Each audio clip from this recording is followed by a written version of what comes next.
விவஸ் Pandiya store next week new promo தங்கமயிலுக்கு தாலி பிரித்து கூக்கிறதுக்காக எல்லா ஏற்பாடுகளுமே பண்ணிட்டு இருக்காங்க. தங்கமயிலுடைய அம்மா அப்பா எல்லாரும் வராங்க. ஆனால் தங்கமயிலுக்கு ஒரு மாதிரி கவலையாக இருக்குது. அம்மா இந்த டைம் இந்த நகை போலியான நகைன்னு கண்டுபிடிச்சிட்டா என்னம்மா பண்ணுறது, எனக்கு ரொம்பவே கவலையாக இருக்குது. மயிலு நீயே பயந்து பயந்து காட்டி கொடுத்துருவ போலன்றாங்க.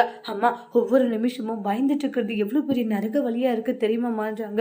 எனக்கு அந்த அளவு கஷ்டமாக இருக்குமா, எப்படி இந்த பிரச்சனையை நான் சமாளிக்க போகிறேன்ட்டு எனக்கு எதுவுமே புரியலன்ட்டு ரொம்பவே கவலையில் இருக்காங்க. இங்கே பாரு மயிலு, அப்படியெல்லாம் நீ வருத்தப்பட்டு இருக்காது சரியா, எல்லா பிரச்சனையுமே சரியாக போயிடும்ன்றாங்க. இது நடந்துடும் அது நடந்துடும் நீ நினைக்கிறதுனால தான் இப்படி எல்லாம் நடந்துக்கிட்டு இருக்குன்றாங்க. தாலி பிடிச்சி போகிறது நல்லபடியாக முடியும் சரியா, அது வரைக்கும் கொஞ்சம் பொறுமையாக இருன்றாங்க. ஆசைப்பட்டு நீ எல்லாத்தையும் காட்டி கொடுத்துறாதுன்றாங்க. அப்படிதாம்மா காட்டி கொடுக்கக்கூடாதுன்னு நினைக்கிறேன். ஆனால் ஒவ்வொரு டைமும் அந்த நகை பேச்சு நகை எடுத்துகிட்டு வரும்போதெல்லாம் எனக்கு அந்த பயம் தாம்மா ஓடுதுன்றாங்க. நீ அந்த பயத்தை மனசுல இருந்து தூக்கி போட்டுடுன்றாங்க.